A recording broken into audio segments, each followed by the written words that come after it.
Hello. Should you wear like these cyborg devices, like a glucose meter that you stick on your arm, a Aura ring that measures your sleep and a lot of different things, a Apple Watch that measures your steps, like, does it make sense? In this video, my view on it. First of all, it's amazing that we can measure things like this these days, that's just great. However, there is a counter side that I see people get a little bit too much in their head.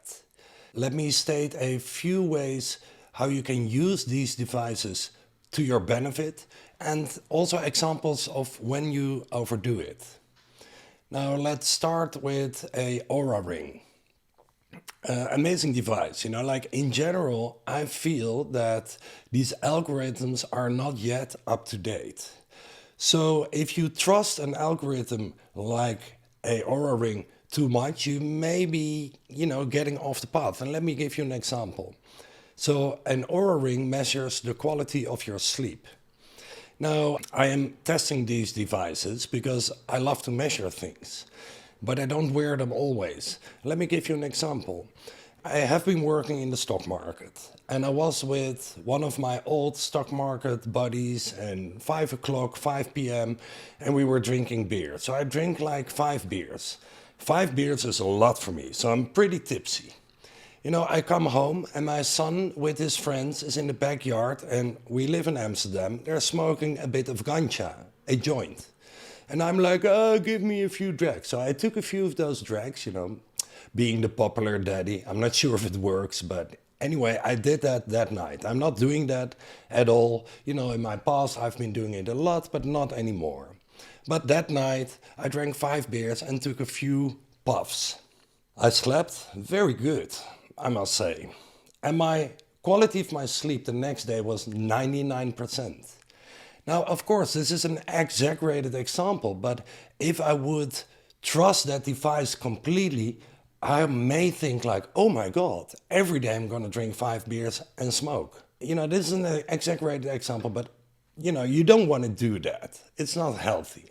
Another example of how you can use the Aura ring to your benefit is a good friend of mine, very good friend of mine in New York. He tested something. Now, in New York, there's a lot of noise, like every 5 minutes, an ambulance passes by or a police car. So what he did, he measured his deep sleep and then he put in earplugs and he measured the difference. And the quality of his sleep increased with 40% just by wearing earplugs. Of course, this is amazing. If you live in New York and you don't have like double glass and good isolation, you wanna wear earplugs because that makes your sleep better. So this is an example of how you can use it to your benefit and to your disbenefit. Now let's go to a glucose meter. A glucose meter is a device that you like pop in your arm, and people with diabetes should wear one because it measures your glucose levels. And if you have diabetes, you don't want to eat like 3 bananas, in one go because it spikes your glucose.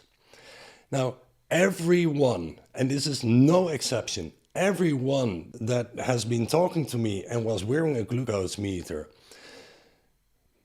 everyone I met that was wearing a glucose meter is talking about bananas.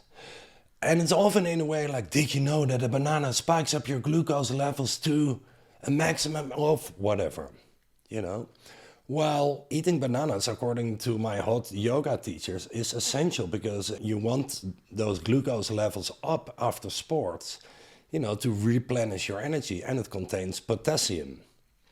So people that wear glucose meters have the tendency to think bananas are bad for me. I'm actually asked to test a glucose meter by Ultrahuman. And I waived the payment because I'd rather be true to you, my viewer, than get paid like a few $100s and say like, oh, Ultrahuman, like, oh my God, this is amazing, buy it, here's my affiliate link. Nothing like that. You won't find a link in the description of this video. And I'm a bit wary of that. So bananas are bad.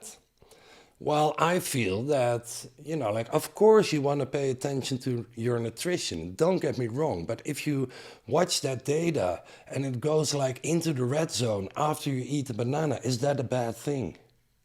I'm not sure. Now, the third one was the Apple Watch, measuring your steps. Nothing wrong with it. But I met a guy, a friend of mine, who had put in his head that he had to do, like total pressure on himself. He had to do 30,000 steps per day. So he was forcing himself to walk 5 to 6 hours a day. And if he didn't do that, he was beating himself up like, oh, today was a bad day because I did only 20,000 steps instead of the 30,000. Like, well, for me, I was on a festival once. And for 14 hours, the festival was a long festival, like dancing the whole day. And I got to 21,000 steps. So for me, 20,000 is like amazing. And some days, like when I'm sitting at home making videos, maybe I take 1,000 steps. Is that a bad thing? Of course not. So, in summary, those devices, call them cyborg devices, are amazing. Yet, I don't trust that algorithm yet. Is it really, does the Oura Ring really measure deep sleep the way it does? Or not? Maybe the algorithm is like not sophisticated enough yet.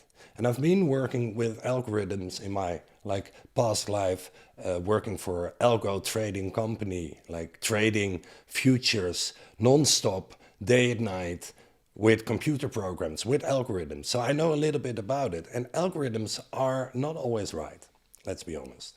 And then you can use the information, but I would say don't overmeasure it. It's like the same as you do deep breathing breath hold techniques. And every time you hold your breath, you measure it. Like all the cool people, all the cool, really good instructors, they don't measure themselves. Maybe once every 2 months or once every 3 months. So you want to measure yourself, but not always. Because if you measure yourself continuously, there is a tendency to live too much in the head, to think you know everything. While if you leave that intelligence up to your body or your intuition, you may make better decisions. So this is my take on cyborg devices. You can use them, but don't overmeasure because you may live in the head a little bit too much. Now, I'm pretty sure you have a comment about this. So please let me know because as you know, I'm always learning and I would love to hear what your take is on this story. Okay, thank you very much. See you in the next video. Bye-bye.